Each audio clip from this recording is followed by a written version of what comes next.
All right. It's Rhonda here with an update for our membership that handles oxygen. As you know, we did a webinar on February 22nd with an oxygen policy update and to clear up some of the Q that had occurred from the oxygen FAQ that the DME Max released late last week. That webinar was on February 22nd, so if you missed it, don't worry, we have it recorded and we have it included with this video blog newsfeed so that you can share that with your team or listen to it in case you missed it. But during that webinar, there was some questions on certain things in the FAQ, and I was expecting a revised policy because we knew that was coming, and that actually came out today. So a couple of things I want to update you on. In the webinar, we talked about a question that asked about a patient qualifying using a polysomnogram if they went in to do a polysomnogram because they had sleep-related issues and the polysomnogram did not diagnose the patient with any sleep apnea.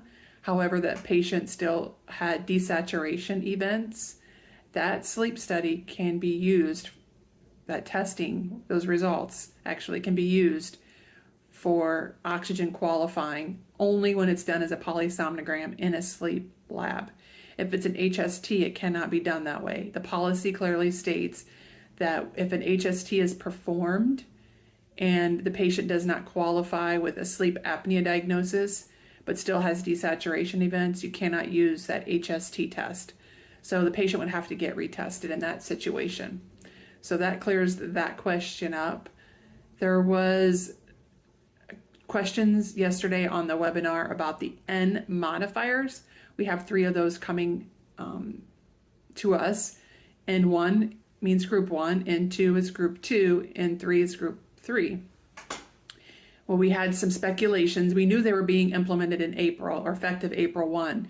We just did not know how they were going to handle those claims for dates of service starting in April. We were hoping that they were not expecting you all to go through all your claims that you have on oxygen patients and have to decide who's group 1 and group 2. So when we expressed that concern at our council meeting, they heard us and they did clarify that in the revised policy. So it's a future policy, and we'll include the links here so you guys have them, but it's a future policy that says that effective April 1, you may continue to use the KX modifiers or you may use the N modifiers. So the N modifiers come into play for initial claims. So it's a new patient, it's a new 36-month rental.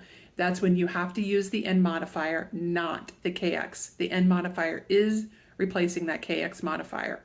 So again, N1 stands for group 1. So call it the KX for group 1. So N1 is group 1, N2 is group 2, N3 is group 3. That group 3 relates to the cluster headache group is what I call them. So that clarifies that if you have claims, let's say a patient got oxygen on January 1 of 2023. You set a patient up in January of 2023 with oxygen.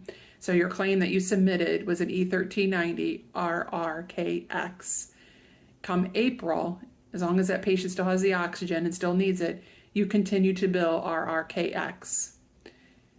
So you don't have to worry about the N modifier. If it's a new initial patient, so starting April 1, any of your new patients that you receive from the hospital, from your doctors, from any of the clinics, you have to start using an N modifier without the KX. So for group 1 patients starting April of 2023, when they're group 1, it'll be the E1390 if that's what they're getting with the RRN1. RRN1. So it says that in the policy, so that's really good that they listen to us. The other thing that there was a discrepancy on between the questions and the policy was those group 3 patients. Again, I call them the cluster headache groups. I know it's not just specifically cluster headaches, but that's how I relate to it. So look at group 3 for the ongoing coverage. When they released the policy in January, they said for ongoing need for group 3, the patient just needed a reevaluation and a new order. So the doctor would have to determine if the patient still needs the oxygen and write a new order. And that visit had to occur between the 61st and 90th day. The FAQ came out last Friday and they stated otherwise. They were saying that the patient also, in addition to those two requirements, needed to get retested.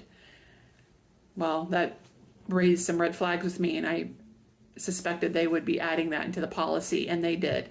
So for group 3, this again goes effective April 1, an evaluation and documentation of a repeat normoxic, remember normoxic means a normal oxygen level, qualifying blood gas test by the treating practitioner between the 61st and 90th day, in addition to the new order. So I wanted to share that with you. That's all in the policy. I think that's it I had for the updates. So look for those links that you can reference. If you have any additional questions, please let me know. If it's ones that I don't have answers to, we can raise them with our counsel, or I'll reach out to the MACs depending on the severity of it. And don't forget to come see me at MedTrade in March. I'll be in Dallas. I have several sessions in Dallas, so it'd be pretty cool to see everybody in MedTrade in Dallas. It's the only one they're doing in 2023, so if you don't come in 2023, you got to wait until the next year. Noelle and I will be doing an oxygen policy update as well at MedTrade, so don't miss that. If hopefully you can make it. And then also I'll be at Heartland.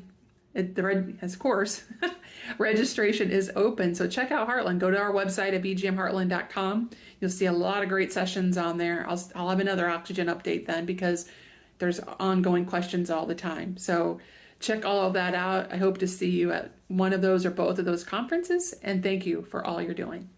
Take care. Bye-bye.